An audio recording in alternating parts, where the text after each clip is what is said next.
nuestro fin último es terminar en proteína. ¿Listo? Para esto, primero, pues vamos a tener que pasarlo a un RNA mensajero, que es el cual nos va a permitir que salga del núcleo, porque el DNA está en el núcleo, y que se pueda completar la traducción, que es la síntesis de proteína. ¿Listo? Entonces, los procesos que vamos a ver hoy, ¿cuáles son? Y traducción. Claro, entonces dentro de la transcripción está el splicing, no es un proceso alternativo, sino que hace parte como tal del proceso de transcripción. Y finalmente, pues sí sería replicación, transcripción y traducción. Esos son los tres como partes macros que vamos a revisar el día de hoy, ¿sí? Entonces, ¿quién me puede explicar a grosso modo? No necesito los detalles, sino que el concepto como tal de para qué sirve o qué es la replicación. Hacer más ADN. Perfecto. Lo que nosotros queremos hacer con la replicación es hacer muchas copias del ADN. ¿Por qué? Pues porque cuando nosotros hacemos la división celular, cuando estamos en el proceso de división celular, pues necesitamos tener dos células hijas. Para eso primero necesitamos replicar nuestro material genético, ¿sí? Esto va a ser muy importante y este proceso es clave porque es la base de una técnica de biología molecular que ustedes van a escuchar por montones en toda parte, que se llama PCR, ¿sí? Con el COVID tuvieron que haber escuchado PCR, COVID, PCR, pues la PCR nos va a servir para un montón de cosas y es como la prueba clave de la biología molecular o el principal componente de la biología molecular, ¿listo? Adicionalmente, entonces ya replicación es hacer más ADN. ¿Cuál es el otro proceso? ¿Quién me explica qué es la transcripción o para qué sirve la transcripción?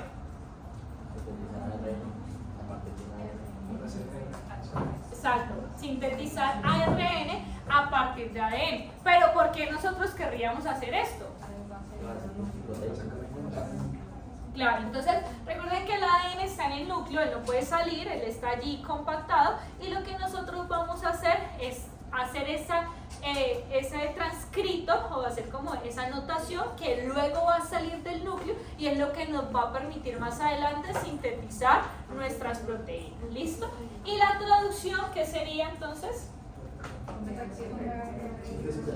La síntesis de proteína. ¿Listo? Entonces aquí hay algo muy importante que hay que tener muy claro y es de que nosotros, a pesar de que cualquier célula de nuestro cuerpo, si yo les saco a ustedes un leucocito, si les saco un miocito, si les saco una neurona, todas van a tener el mismo DNA, ¿sí? El DNA está en todas, exactamente el mismo de cualquier célula que yo les saque va a estar en todas, ¿ya?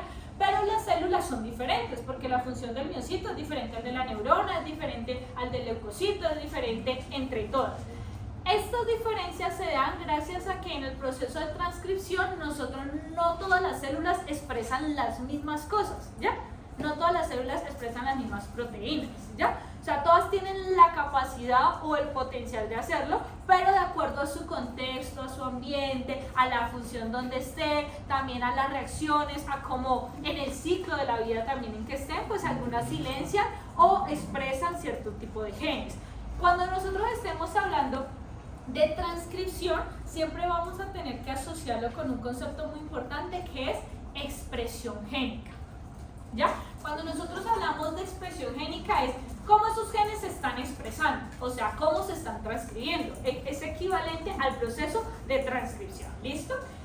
Como ya vimos cuál es el panorama global y cuál es el fin de entender el dogma de la biología central, entonces vamos a empezar a explicar cada uno de los componentes, ¿listo? Aquí es algo importante antes de iniciar y es que nosotros, ni Lorena ni yo, pretendemos que ustedes se aprendan cada uno de los factores con nombres, ¿sí? Entonces a lo largo de la clase hay cosas que yo les voy a decir, esto sí es importante que se lo aprendan, que van a ser cositas muy particulares y muy pequeñas y muy específicas y es porque de verdad es importante que se lo aprendan, ¿sí? O sea, usted no es que yo no sé qué es ADN, o sea, eso sí o sí te lo tienes que aprender, ¿sí? O sea, no hay otra opción, ¿ya? Necesito que sepan que es un aminoácido, eso no es opcional, ¿ya? Pero si tú me dices que la THF2C, o sea, eso no me importa que se lo aprendan, ¿listo? Entonces yo les voy a ir como guiando para que ustedes sepan cuáles son los puntos claves que tienen que ir anotando. Otra cosa es que en los parciales, y esto se los digo también para que vayan entendiendo la forma de estudiar, nosotros no solemos hacer preguntas, ¿cuál es la enzima que se une con el el cofactor. No, o sea, eso no está. Todo es de aplicación y todo es dentro de un contexto. Entonces, es muy importante que les quede claro el concepto global, ¿sí? O sea, para qué sirve y cómo pasa y qué pasaría si, y esto fenotípicamente en un paciente, ¿qué me significaría? ¿Listo? Entonces, el flujo de información génica, como ya lo hablamos, tenemos el DNA que va a pasar a RNA por el proceso de transcripción y el RNA que se va a traducir en proteínas por el proceso de traducción, ¿ya? El DNA se va a replicar a sí mismo por el proceso de replicación. Y aunque este flujo en un principio se creía que era unidireccional, posteriormente nos dimos cuenta que también puede ser bidireccional y que algunos virus, los virus RNA, tienen la capacidad con la transcriptasa reversa de pasar de RNA a DNA. ¿Listo? Esto es una característica que no es de los humanos, que es en virus y que nosotros hemos utilizado, digamos, para aplicarla a técnicas de biología molecular. Entonces por allá van a ver que decir, no, una PCR o una retrotranscriptasa. Entonces significa que estamos partiendo de RNA y vamos a hacer DNA. ¿Listo? Entonces, como de pronto no todos vieron los videos o si de pronto quedaron dudas, vamos a retomar el video. Para hoy había 4 videos que eran obligatorios en el campus Estado y una lectura complementaria. Cuando yo les pongo lectura complementaria, si ustedes quieren, es opcional, no es obligatorio, si a ustedes les gustó mucho el tema, o si les queda una duda, o si quieren, mejor dicho, estudiar más profundo, pues allí está la lectura complementaria que le ayudan a guiarse, pero lo que diga pues obligatorio sí es como requisito para que ustedes puedan entender la clase, ¿listo? Entonces vamos a ver el video, de nuevo, de la replicación del ADN. DNA is a molecule made up of 2 strands, twisted around each other in a double helix Les shape. pongo subtítulos. Each strand is made up of a sequence of 4 chemical bases, represented by the letters A, C, G, and T. The 2 strands are complementary. This means that wherever there's a T in one strand, there will be an A in the opposite strand. And wherever there's a C, there will be a G in the other strand. Each strand has a 5' end and a 3' end. The 2 strands run in opposite directions. This determines how each strand of DNA is replicated. The first step in DNA replication is to separate the 2 strands. This unzipping is done by... Chicos, entonces hasta allí tenemos una doble cadena, que es nuestra cadena de DNA. Recuerden que las bases son complementarias. ¿Adenina con quién? Con timina, adenina con timina y citosina con ¿cuál? Con guanina, ¿listo? Aquí es importante algo y es que guanina y citosina tienen 3 puentes de hidrógeno. Cuando hablamos de puentes de hidrógeno es como las hebras se complementan una con la otra, ¿sí? Si tiene 3 puentes de hidrógeno, ¿ustedes creen que es más fuerte el enlace o más débil? Más fuerte, ¿sí? No es lo mismo tú estar amarrando con 3 hilos que con 2 hilos, ¿listo? Entonces, por eso los puentes o las regiones que son de citosina-guanina son regiones que son más difíciles de separar y que esto va a ser muy importante cuando estemos viendo técnicas de biología molecular más adelante, ¿listo? Entonces, nuestras hebras están unidas, ¿sí? Pero lo primero, cuando vamos a leer un libro, lo primero que tenemos que hacer para leer un libro, para sacarle copia al libro, ¿qué hay que hacer? Abrir el libro, porque si tú tienes el libro cerrado, pues tú no le vas a poder sacar copia. Entonces, así mismo quiero que se lo imaginen. Tenemos el DNA complementado, lo primero que tenemos que hacer es abrirlo, y ya cuando lo abrimos, ahí sí vamos a poder empezar a replicar, que es como a sacarle copia a ese DNA, ¿sí? Para abrirlo, nos vamos a ayudar de una enzima que se llama como helicasa. Y entonces estos son los nombres que sí necesito que se aprendan. Helicasa, pero ni en la 1 ni la, o sea, solo helicasa. Helicasa es la que me va a ayudar a separar y a abrir esas 2 hebras de DNA. ¿Listo? enzyme called helicase and results in the formation of a replication fork. The separated strands each provide a template for creating a new strand of DNA. An enzyme called primase starts the process. This enzyme makes a small piece. Entonces, lo segundo que va a hacer es llegar la primasa, que la primasa lo que va a hacer es agregar un prime, ¿ya?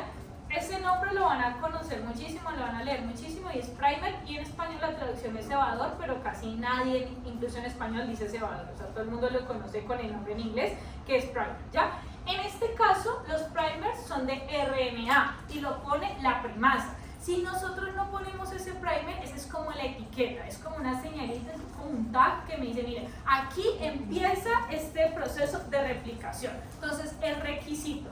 ¿Por qué? Porque la polimerasa sí o sí va a necesitar que haya una cadena que haya una doble cadena, o sea que esté el RNA con el DNA y que haya un extremo 3' libre para empezar a sintetizar, que es como empezar a construir esa cadena complementaria, ¿sí?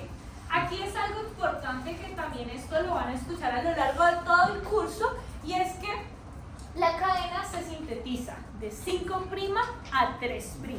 Esto es supremamente importante y esto sí es de memoria, de 5' a 3', porque si vamos a hacer diseño de primer, si vamos a hacer pruebas de biología molecular, si vamos a entender todo esto, ese es el único sentido en el que se va a realizar. Y también es importante que en esa región 3' esté un grupo hidroxilo, que es el grupo, por eso está el OH allí, libre, porque ese es el sitio que va a reconocer la polimerasa para pegar el siguiente nucleótido. En caso de que ese 3' por una modificación in vitro, lo que sea, no tenga el OH, la polimerasa no va a poder seguir pegando los nucleótidos y se va a parar el proceso de polimerización, ¿ya? Y esto es importante y se lo digo ahora porque más adelante van a ver una técnica que se llama secuenciación Sanger, que los nucleótidos van a estar modificados sin el OH para que se termine ese proceso de polimerización, ¿listo?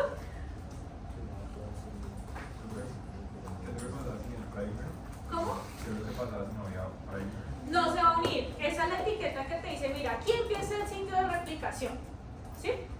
O sea, si no hay primer, la polimerasa no se va a unir y no va a empezar el proceso de replicación. Eso la secuencia Sanger, o sea, le quitan el OH. Sí, si le quitan el OH, entonces la polimerización termina allí. Igual eso lo vamos a ver, pues, más adelante con más calma, sino que es para que sepan porque estas cositas que les explico aquí les van a servir y que no es que se lo aprendan de memoria porque sí, sino que porque realmente lo vamos a utilizar en el futuro, ¿listo? Entonces, sigamos con el video. Entonces, esta es la primasa, está poniendo las This bases enzyme de makes a small RNA, que piece of son nuestro RNA primer. called a primer. This marks the starting point for the construction of the new strand of DNA. An enzyme called DNA polymerase binds to the primer and will make the new strand of DNA. DNA polymerase can only add DNA bases in one direction, from the 5' end to the 3' end. One of the new strands of DNA, the leading strand, is made continuously, the DNA polymerase adding bases one by one in the 5' to 3' direction. The other strand. Entonces, como ven, allí tenemos una cadena que ella dice que se llama la cadena líder, que es una cadena continua, que se va a ir polimerizando. Cuando nosotros hablemos de polimerasa, ¿sí? Es que empieza a sintetizar. Entonces, si es DNA polimerasa, ¿qué va a sintetizar? DNA. Si es RNA polimerasa, ¿qué va a sintetizar? ARN. O sea que la RNA polimerasa no tiene nada que ver en la replicación. ¿Listo? Entonces es importante, polimerasa está construyendo. ¿Qué cosa? Pues si es ADN polimerasa, pues DNA. Y si es RNA polimerasa, pues va a ser RN, ya la vamos a ver, es en la transcripción. ¿Listo? Entonces vamos a tener dos cadenas. Una cadena líder, The lagging strand que es la que va cannot be made continua, in this continuous way y una because it runs in the cadena opposite que se direction. llama cadena rezagada. The DNA polymerase can therefore only make this strand in a series of small chunks called Okazaki fragments.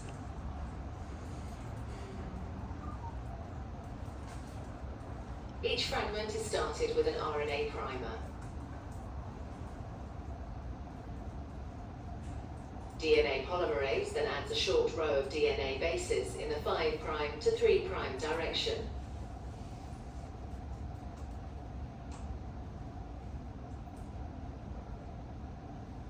The next primer is then added further down the lagging strand. Another Okazaki fragment is then made, and the process is repeated again.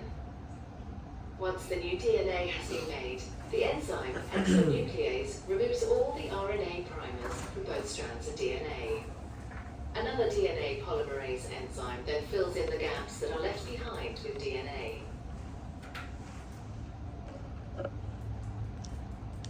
Finally, the enzyme DNA ligase seals up the fragments of DNA in both strands to form a continuous double strand.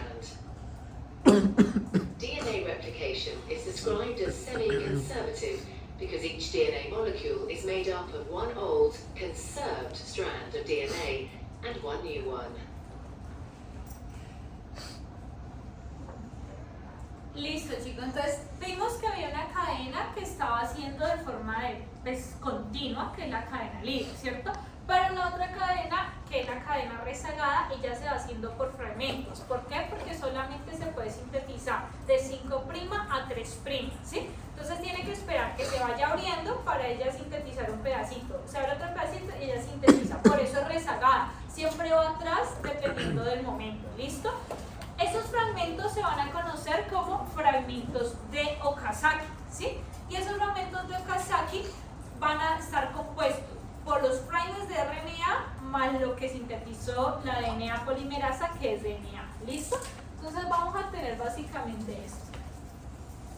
Si esta es nuestra cadena rezagada, vamos a tener que se pone un primer de RNA y la polimerasa sintetiza esta parte hasta que se vuelve a encontrar con otro fragmento Okazaki que tiene otro fragmento de RNA más otra parte de DNA. O sea que vamos a tener en esta cadena rezagada pedazos de RNA y pedazos de DNA. Eso no nos sirve, eso no nos funciona, ¿sí? Entonces por eso vamos a tener que luego eliminar esos fragmentos de RNA, ¿sí? Y luego complementarlos con DNA, ¿sí? Y como son por fragmentos, luego llega una ligasa, o sea, ellos quedarían básicamente así. Luego llega una ligasa y me lo une para que quede la línea continua. ¿Listo? Entonces ya vamos a ver la siguiente paso a paso y si no, ya nos devolvemos a hablar. ¿Listo? ¿Les quedó claro esto aquí? ¿Sí? Si tienen alguna duda me dicen que yo les explico. Entonces, volvamos a ver, todos los procesos que vamos a ver, tanto el de replicación como el de transcripción, así como el de traducción, van a tener 3 fases. Las fases van a ser lo mismo. Una fase de inicio, una fase de elongación y otra fase de terminación. A grosso modo, las fases de inicio es cuando el complejo se une, dice aquí empieza, ¿ya? La fase de elongación es el proceso cuando se va sintetizando la molécula, ya sea DNA, ya sea RNA o ya sea el polipéptido, ¿listo? Y la fase de terminación es donde nos dice stop, termine ese proceso de síntesis y acaba aquí la molécula, ¿listo? Entonces, para el caso de replicación, el proceso de inicio consta básicamente de 5 proteínas importantes. O 5 fragmentos importantes. Uno es el complejo de reconocimiento de origen, que van a ser aproximadamente 6 proteínas que se unen a los orígenes de replicación en eucariotas. Estos fragmentos pues ya están especificados y eso va a marcar el sitio donde iniciará la replicación del ADN, ¿sí? Luego llega la helicasa, que lo que va a hacer es separarnos las hebras para poder empezar el proceso de replicación. Se va a ayudar de unas proteínas de unión a cadena sencilla del ADN, que lo que va a hacer es, después de que esté separado esas hebras, pues ellas se van a poder volver a unir, y si se vuelven a unir, pues ya no vamos a poder seguir replicando. Entonces esas proteínas de unión a cadena sencilla lo que me van a servir es de que no se vuelva a unir y de mantener esas hebras separadas, ¿sí? Porque acuérdense que como ellas son complementarias, por los puentes de hidrógeno se pueden volver a unir o pueden formar horquillas o como moñitos dentro de la cadena simple, ¿listo? Luego vamos a tener la primasa, que es la que va a sintetizar un cebador de RNA que va a ser necesario para que la polimerasa se une y empiece el proceso de polimerización. Y las topoisomerasas, acuérdense que el ADN, aparte de que está pues unido en una doble cadena, él está súper enrollado, de acuerdo de la fase, ¿sí? Entonces la topoisomerasa lo que hace es que no esté desenrollada, sino que ese fragmento esté laxo para que haya la replicación, ¿listo? O sea que también va a ayudar en ese proceso.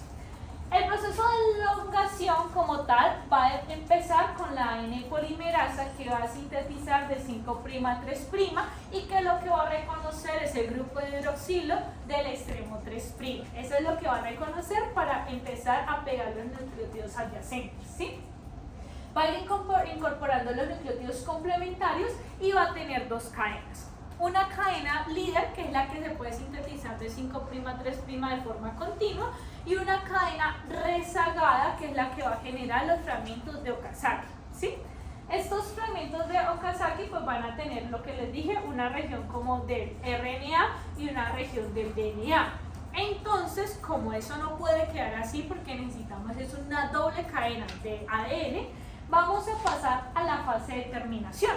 En la fase de terminación, la enzima FEN1, que es la flanedonucleasa, lo que va a hacer es que va a escindir, o sea, va a quitar, va a eliminar, va a cortar esos primers de RNA de los fragmentos de Okazaki, ¿sí?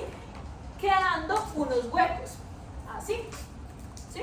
Y entonces va a llegar la ADN polimerasa y va a terminar de llenar estos huecos para que ya me quede la cadena complementaria de ADN y no me quede por fragmentos. ¿Tiene una pregunta? Sí, la FEN1 también elimina los primers de la cadena, o sea, digamos, la cadena líder solo tiene uno, pero también lo elimina. Sí, también lo elimina.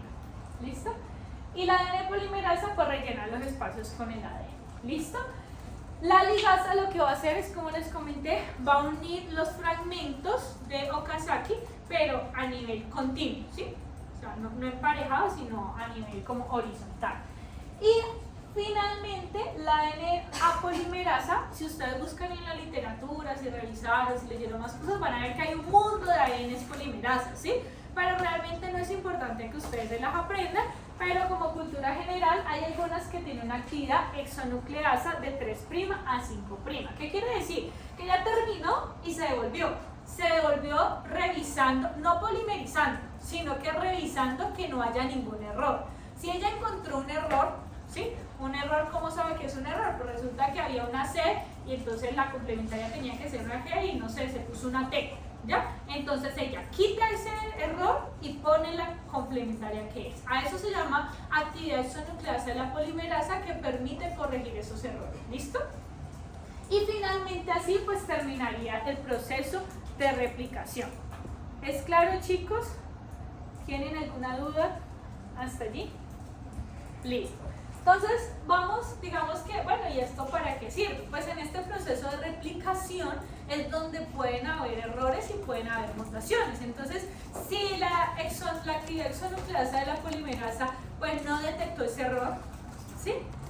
¿Qué puede pasar? Pues que se cree una mutación, que se hereda unas células, que me genere un cáncer, ¿sí? Entonces, o que simplemente se vaya para una línea germinal, si estamos hablando en ese entorno. Entonces, por eso es tan importante. Y estas mutaciones usualmente serían mutaciones pues, en la región exónica, ¿ya? Acuérdense que el ADN y que los genes como tal están conformados por regiones exónicas y por regiones intrónicas. ¿Listo? Entonces volvemos aquí a ver la imagen. Entonces, como para hacerlo más visual, tenemos nuestra helicasa. Recuérdense que siempre vamos sintetizando del 5' al 3'. Entonces miren, la helicasa va como hasta acá arriba, ella va abriendo, así el delímito, y ella va sintetizando, ¿sí? Acuérdense que siempre son antiparalelos, o sea que si estaba en 3' a 5', esto tiene que ir 5' a 3', ¿sí? Esta, que es la cadena rezagada, ella no puede sintetizar así, o sea, continuo no, ¿ya? Entonces, y tampoco puede sintetizar así como va yendo, porque pues estaría en el mismo sentido y no sería complementario. Entonces lo que le toca a ella es ir segmentando por pedacitos de acuerdo a que se va abriendo la cadena de acá. ¿Listo? Entonces por eso siempre vamos a tener los fragmentos de Okazaki, que si ustedes ven aquí, pues está el primer de un color diferente y la región de ADN mixto. Luego ya sabemos que esto se elimina para que nos quede así, una forma continua y complementaria. ¿Listo?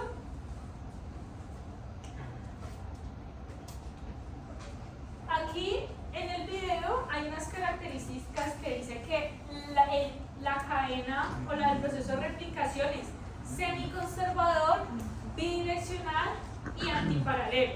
¿Quién me quiere explicar por qué creen que es semiconservador? ADN viejo y replicación va a quedar en cada copia una del nuevo y una del viejo, la que se sintetizó y la vieja que viene de la hebra madre, por decirlo así. ¿Listo? Porque es bidireccional.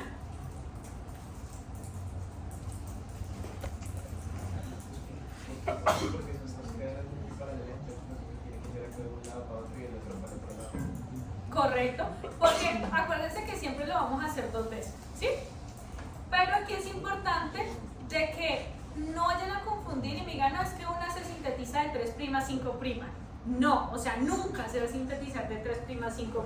Siempre es de 5' a 3'. Y por eso es que se forman los fragmentos de Okazaki. ¿Listo? ¿Y por qué es antiparalela? Porque sabemos que las cadenas complementarias pues van hacia los lados opuestos. ¿Listo?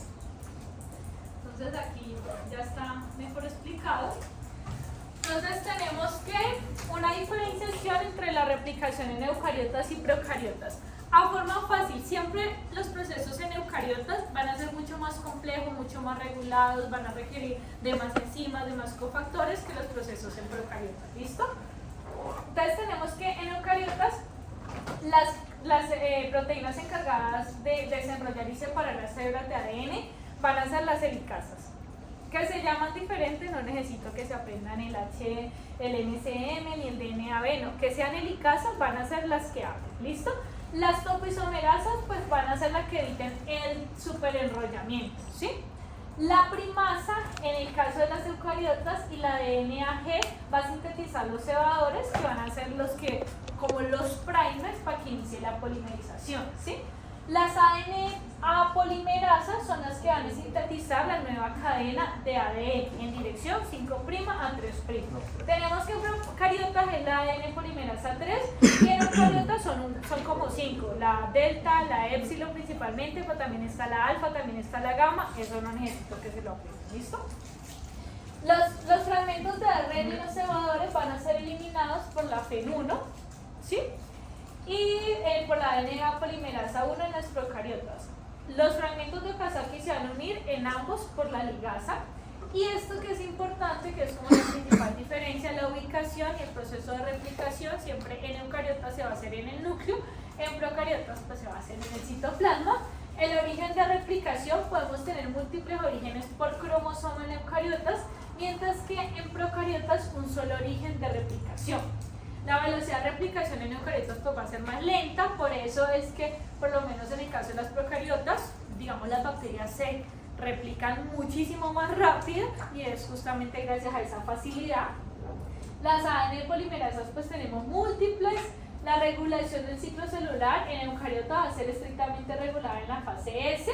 La estructura del ADN va a ser lineal y con telómeros en eucariotas, y la extensión de los extremos también se va a dar por la telomerasa, que mantienen los telómeros. Recordemos que entre más veces se replique va a haber un acortamiento de los telómeros, y ese acortamiento de los telómeros también está relacionado con el envejecimiento celular y es de acuerdo a la cantidad de veces que la célula se vaya replicando. ¿Listo, chicos? ¿Es claro hasta aquí la parte de replicación? Entonces, así recolectando, importante, ¿helicasa qué hace? Separa el ADN. ¿Qué hace la polimerasa? Sintetiza. ¿Qué hace la primasa? Exacto, primasa primers. Muy bien. ¿Ya? Muy bien, chicos. Entonces, eso es lo que necesito que se les quede como a grosso modo del proceso de replicación. ¿Listo? Y tenemos las características que ya ustedes me las dijeron, pero las vamos a ver de nuevo. Semiconservativa, ya que cada hebra parental sirve de molde para una nueva. Bidireccional, la replicación avanza en dos direcciones desde el origen para acelerar el proceso, o sea, en cada una de las hebras. Antiparalela, que ya sabemos que las hebras están en sentido complementario. Discontinua en una de las hebras y continua pues en la otra hebra. Que hay una alta fidelidad porque tiene la actividad exonucleasa que nos permite corregir esos errores en el proceso de replicación, y que va a estar regulada y que va a ser específica en la fase S para coordinarse con el ciclo celular y pues evitar que haya múltiples copias no deseadas, ¿sí? Entonces, hasta ahí es claro. Igual esas diapositivas están en esa marcha. Si todo quedó claro, entonces vamos a pasar pasar al proceso de transcripción. ¿Listo?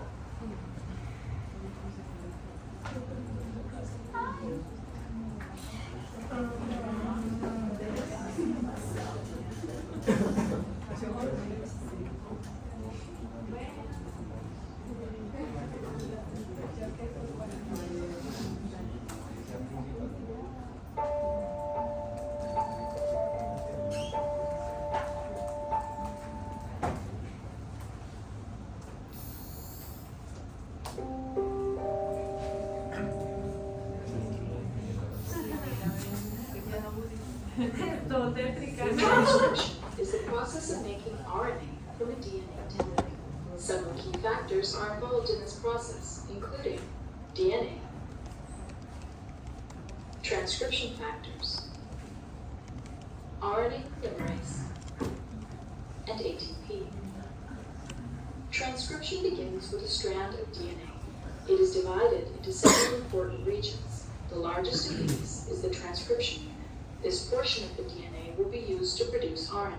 Upstream of the transcription unit is the TATA box.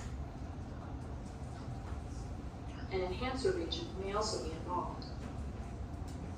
Several complexes, known as transcription factors, are required for successful transcription. The first is TF2D, the largest of the general factors.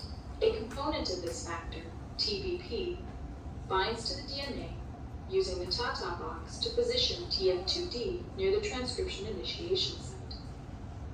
Other transcription factors, including TF2A and TF2B, then attach.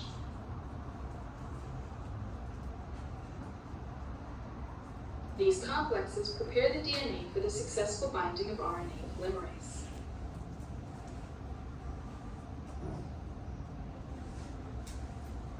Once RNA polymerase is bound, other transcription factors complete the mature transcription complex.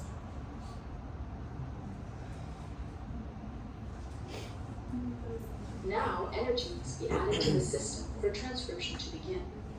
This energy is provided by the reduction of ATP into ADP and PI.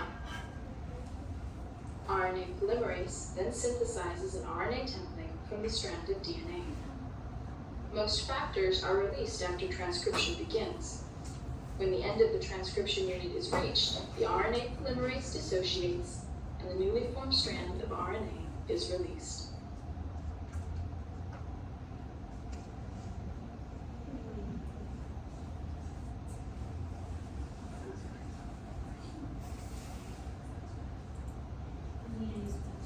Entonces,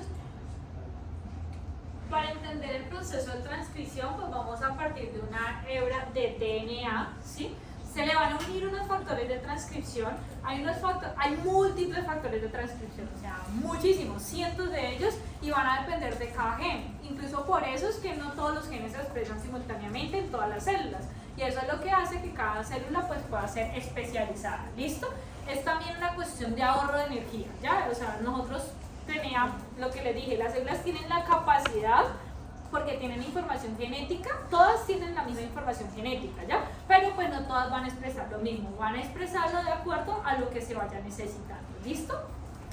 Entonces, a pesar de que ellos se transcriben, lo primero que, digamos que los factores, hay unos factores que son más generales y que estos factores generales van a ser más que todo característicos de unos genes que se llaman genes constitutivos.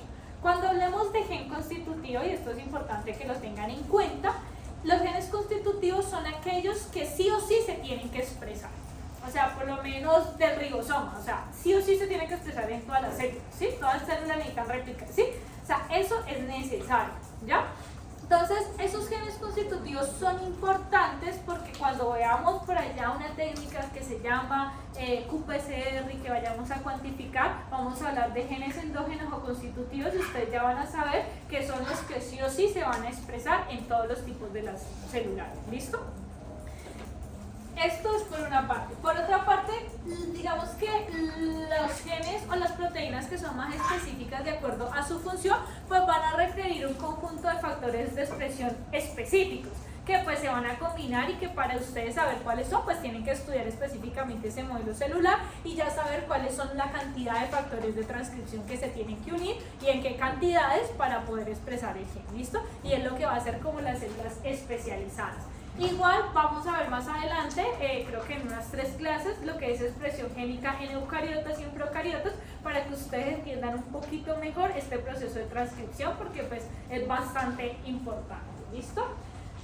Entonces ya vamos a tener en cuenta, antes de ver como tal a qué parte se une, y es que el ADN va a tener diferentes regiones, sí, pues va a tener muchas regiones, pero en este caso una de las importantes, las rojas, son factores promotores o factores reguladores, más bien regiones reguladoras de la expresión génica o de la transcripción. Estas regiones reguladoras pueden estar, si ustedes ven, antes o pueden estar después del ADN, no necesariamente están continuas. Pueden haber, digamos que 1000 pares de bases más allá de una región reguladora, por eso es tan complejo esta parte de la expresión génica, ¿listo? Una de las regiones reguladoras más importantes en eucariotas y que ustedes van a escuchar mucho es la caja tata. Y se llama caja tata porque son 8 pares de bases, o sea, es tata, son 4 veces tata, que está aproximadamente 30 pares de bases antes de donde inicia el sitio de la transcripción y que eso me va a servir como si fuera un promotor, allí es donde se va a unir los factores de transcripción para que inicie como tal el proceso de transcripción, ¿ya? Pero no son los únicos factores, no son las únicas regiones reguladoras. También hay regiones reguladoras como silenciadoras, potenciadoras, que pueden aumentar, que pueden disminuir o que pueden silenciar la regulación génica. ¿Listo? Eso ya se va a ver más adelante. ¿Listo? Adicionalmente es importante tener en cuenta que a nivel de la región del ADN como tal específica vamos a tener 2 regiones. Una son las regiones intrónicas, que serían estas, y otras que son las regiones exónicas, que en este caso son este verde como más limón, ¿sí? Las regiones intrónicas no codifican, ¿sí? Las regiones exónicas codifican.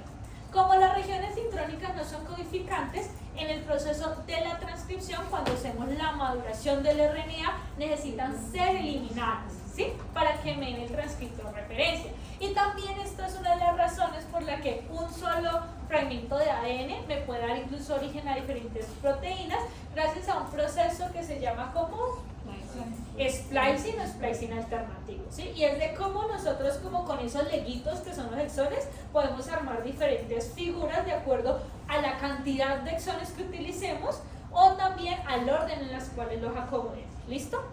Entonces, cuando nosotros hacemos en primera instancia el proceso de transcripción, nos va a aparecer un ARN inmaduro. Este ARN inmaduro va a tener exones e intrones, o sea que por ende no va a ser totalmente funcional o no es lo que nosotros necesitamos y va a tener que pasar a un proceso de maduración.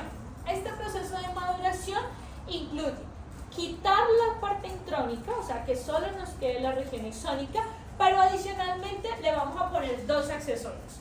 Un accesorio que es una cola poli A, que es en el extremo 3', que son aproximadamente 200 pares de bases de adenina, o sea, es así 200 veces, ¿ya?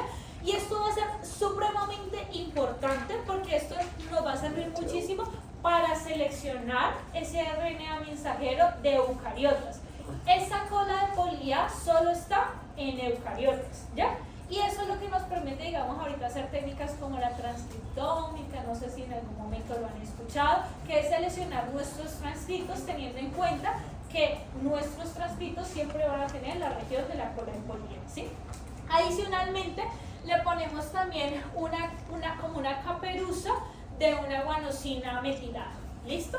Y básicamente estas 2 cositas nos van a servir para 2 funciones. Una, va a evitar que sea degradada por la RNasas, o sea que sea, digamos que, atacada. Y la otra función que va a hacer es que nos va a permitir salir del núcleo al citoplasma, porque acuérdense que él es el que va a salir del núcleo para ir al citoplasma y empezar el proceso de traducción. ¿Listo? ¿Es claro hasta ahí?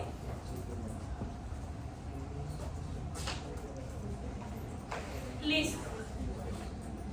Entonces vamos a hacer transcripción, entonces vamos a ver igualmente los tres procesos. Recuerda que les dije que tenía iniciación, elongación y terminación. Entonces, el proceso de iniciación se va a dar por el factor de transcripción TF2B, que era como el factor más grande que ustedes veían en el video.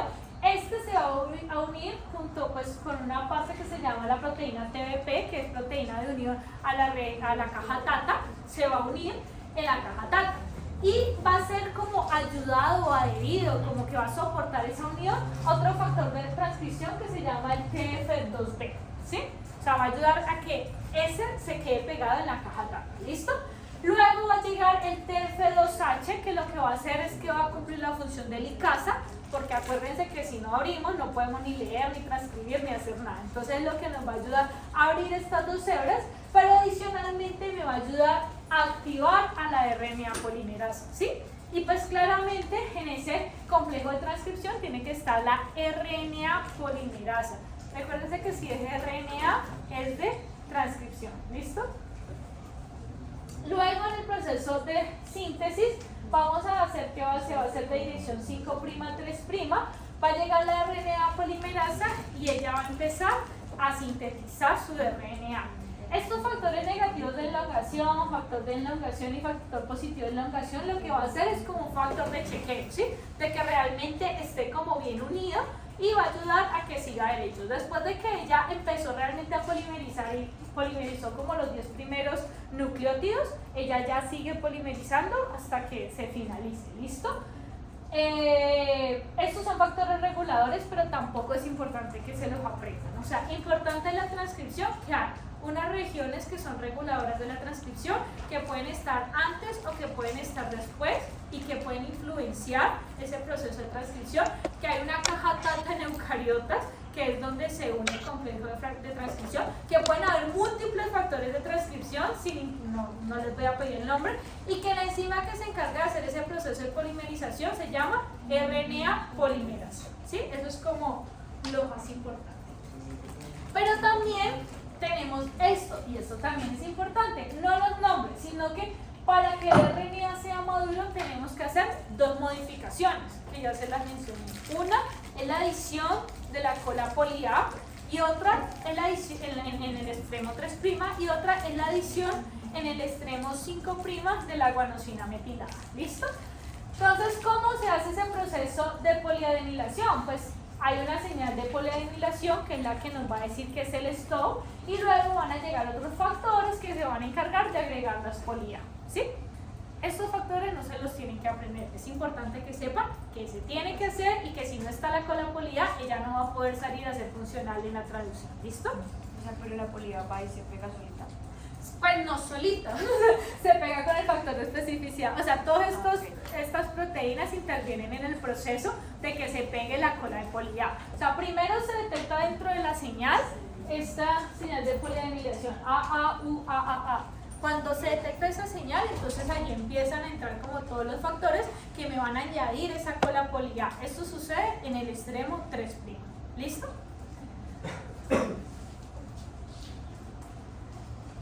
Entonces el procesamiento, y también vamos a agregar la finalización con la adición del CAP5'.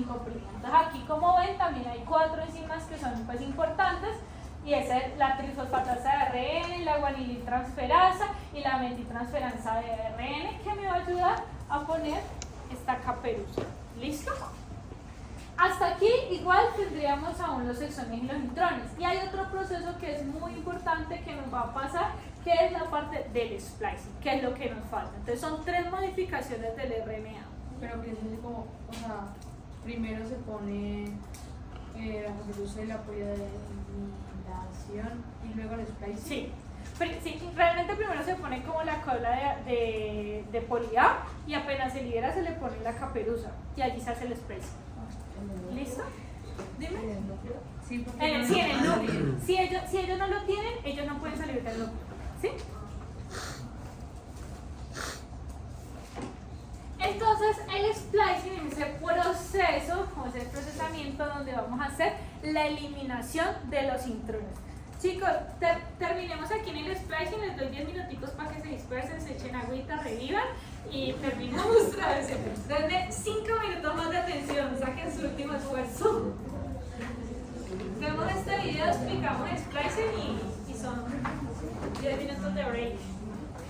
No,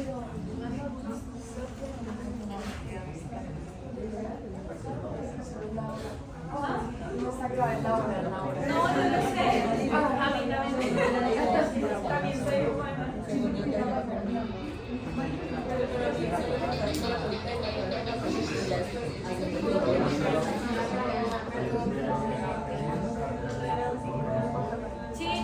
Chicos, prestemos atención para que avancemos y salgamos esos 10 minuticos.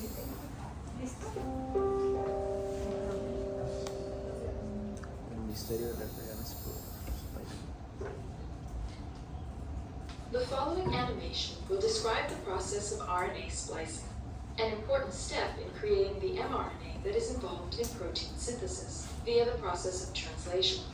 Key factors in this process include RNA, possessing introns and exons, and the spliceosome.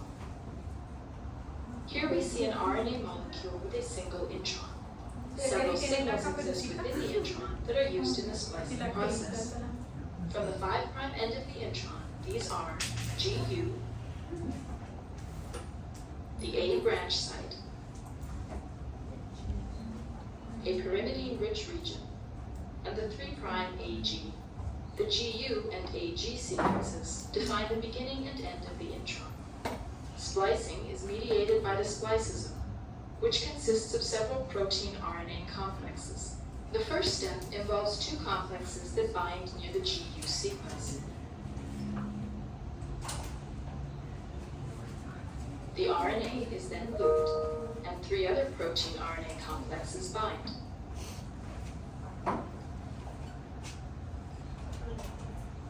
This final complex then undergoes a conformational change. Introns are non-coding RNA sequences that must be removed before translation. The process of removing the intron is called splicing. The intron is then cleaved at the 5' GU sequence and forms a lariat at the A branch site. The 3' end of the intron is next cleaved at the AG sequence, and the 2 exons are ligated together.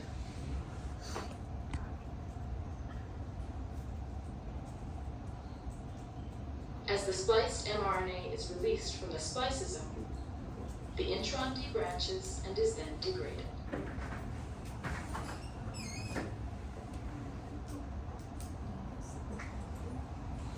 Entonces, chicos,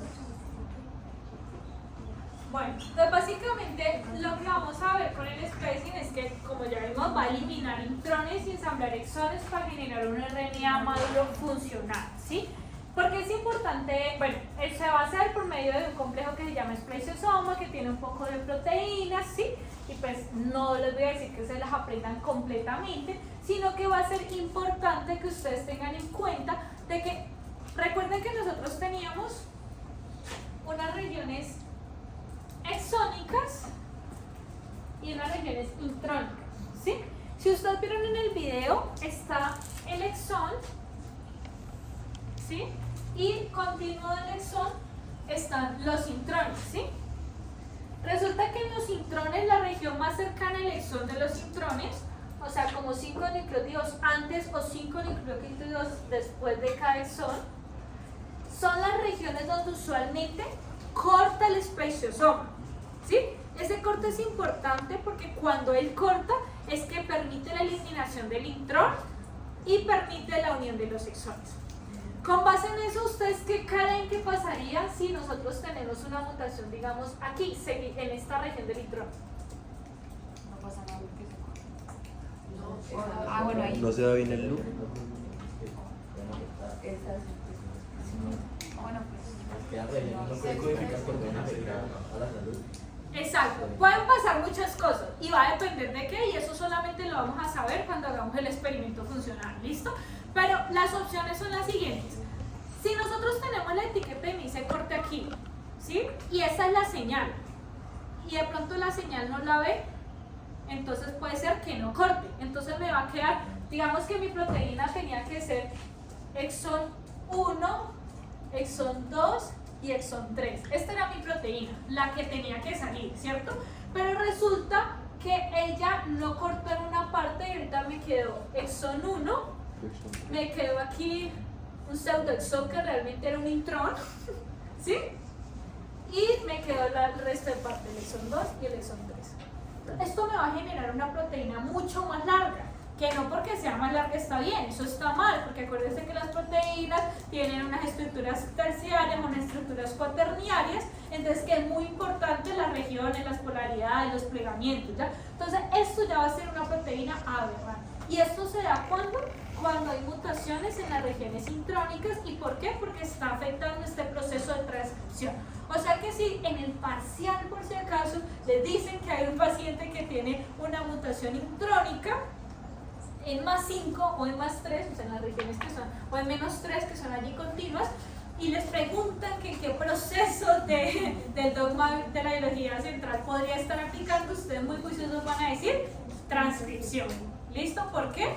Porque está modificando el transcrito, ¿ya? A estas partes de acá, estos RNA maduros, se les conoce como transcrito, ¿ya? A esta región de 1, 2, 3. ¿Qué puede pasar? Otra cosa, que resulta que hubo una modificación y esa modificación me hizo de que, digamos, me quitara todo este exón, ¿ya? Entonces, al contrario, me dio una proteína que tenía el exón 1 y el exón 3. O sea, una proteína mucho más cortita que tampoco va a ser funcional. ¿Listo?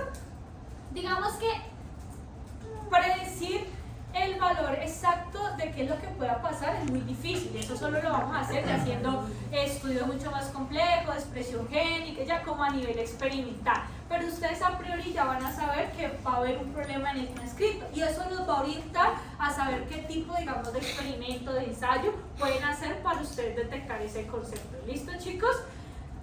Entonces,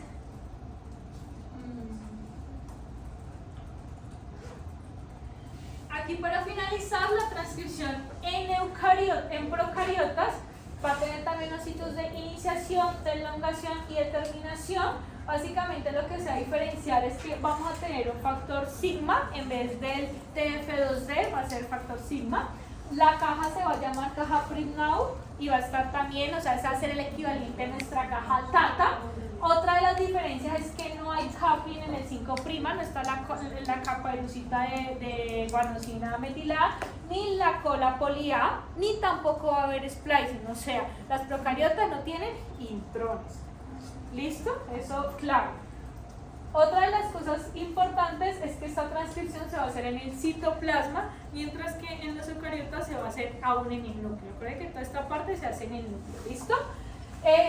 Cosas comunes, también se va a sintetizar en la 5'3', también la enzima se va a llamar una RNA polimerasa.